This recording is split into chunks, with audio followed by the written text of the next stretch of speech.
Hello my lone wanderers.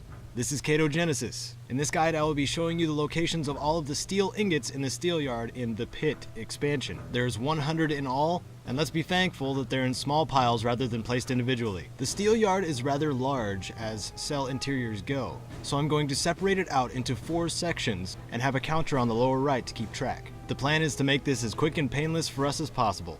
Alright, let's do this. The first area of the steel yard we will call the ground level, the section before you ascend any stairs. As soon as you enter the steel yard, there will be a dead servant in front of you.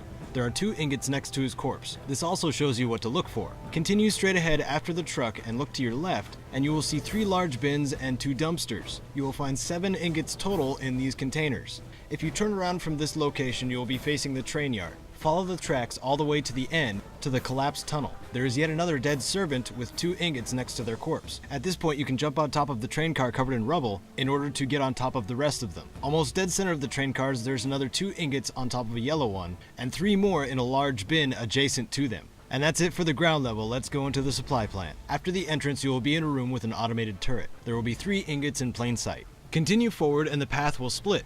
Follow the rails on the right side, and it will end with an overturned cart with 8 ingots in it. Return to where the path splits and take the left path instead. Towards the stairwell there will be a locked door. This leads to a maintenance room which has 6 ingots within. The final ingot within the supply plant is located in a room on the 2nd floor, where the Trogs apparently evicted a wild man. Be sure to grab the unique weapon that's there as well. The next section of the steel yard we will call the workshops, thanks to the amount of structures and machinery laying about. As soon as you ascend the stairs from ground level, you will be met with a small generator room and a gap between 2 workshops.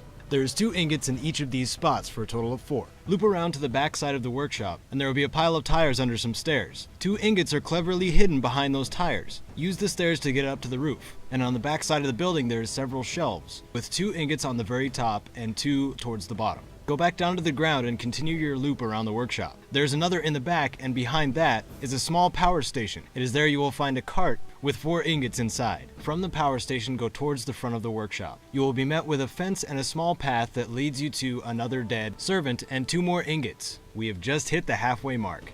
Go back to the stairs with the tires underneath and take the fallen tower that is now a bridge over to the next workshop. On top of this busted tower is 2 ingots. From the roof of this workshop you can jump into the nearest bin and gain the 2 ingots inside, and there is also 2 at the base of the busted tower. From the busted tower workshop you can follow the industrial drain and there will be ingots next to a dead wild man and also in the middle of the waste barrels, for a total of 6.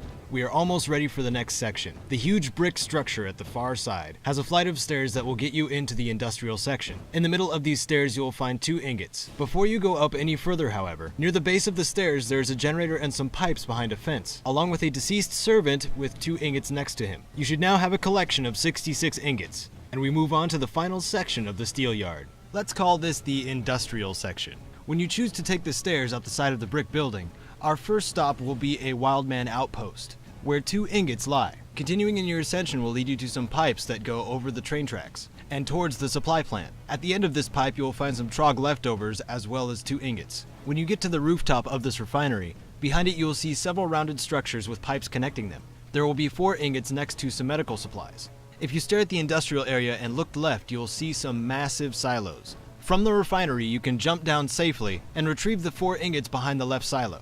That's the last major backtrack you have to do. Make your way back to the refinery at the very top of the industrial area. At this highest point you will find 12 ingots, rounding us off at 90. You can now take the conveniently placed conveyor back down to the workshop section, and the catwalk you end up on will have 7 more ingots. Congratulations, you have now collected all of the ingots in the steel yard. Some of you may be saying, Kato, come on, you can't even count.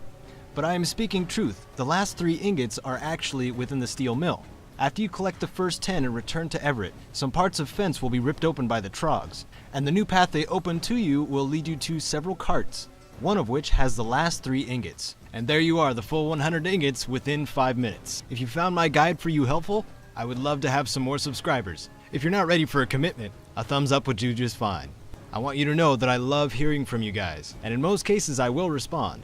On behalf of myself and the Fox fan page, thanks for watching. And may you wander the wasteland like you own it.